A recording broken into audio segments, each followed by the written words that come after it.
les années passent très vite et puis ces 5 dernières années, j'ai eu beaucoup de blessures, très peu de résultats. Et c'est pour ça que j'ai contacté Yves décembre 2021 pour savoir s'il voulait retravailler avec moi parce que j'avais compris toutes les erreurs qu'il me reprochait à l'époque. J'ai mûri, j'ai pris des années et puis j'étais prêt à vraiment faire tous les sacrifices pour revenir au niveau où j'étais. En fait, la grosse différence comparée de 2013 à 2016, quand j'étais avec lui, j'étais seul. Alors que là, on est un groupe, il y a Stephen, après il y a des pilotes belges. Donc avec ça, en fait, on se tire vraiment la bourre. Et puis il est plus concentré à 100% sur moi.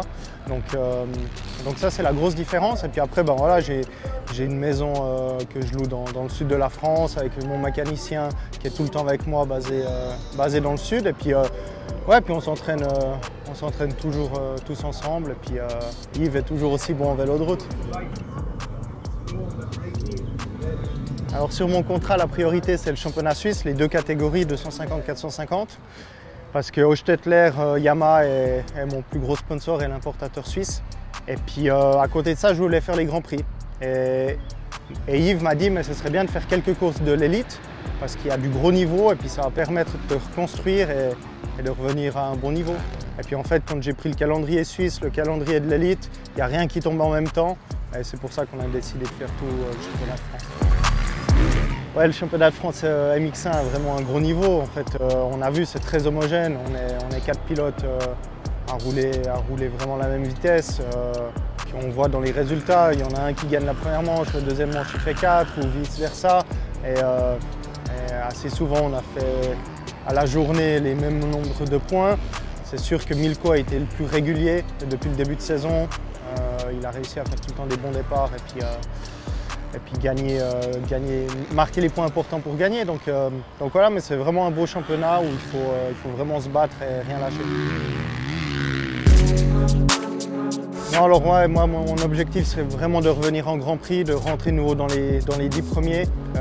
Déjà, cette année, là, les prochains Grands Prix que je vais faire, l'Espagne, la France, au cours de la saison, il y en aura d'autres. C'est vraiment montrer que je ne suis pas fini et que voilà, toutes les erreurs que j'ai faites au passé, maintenant je m'investis vraiment à 100% dans ce que je fais et puis, que j'ai encore quelques années devant moi.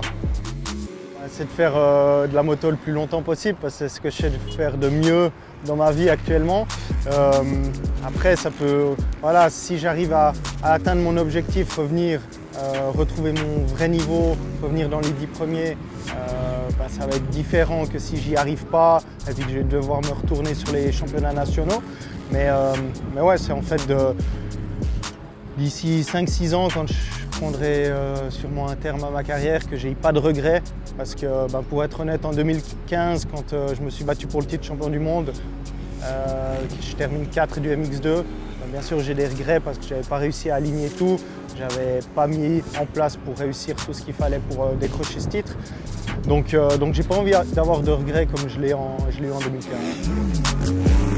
Maintenant, les années passent, mais en fait, c'était un chemin de la vie que je devais prendre pour comprendre, pour me rendre compte. Et puis voilà. Ça fait partie de la vie, chacun a son chemin différent. Moi, il m'a fallu peut-être faire beaucoup d'erreurs pour vraiment comprendre. Et puis voilà, maintenant ça va dans la bonne direction, je suis content.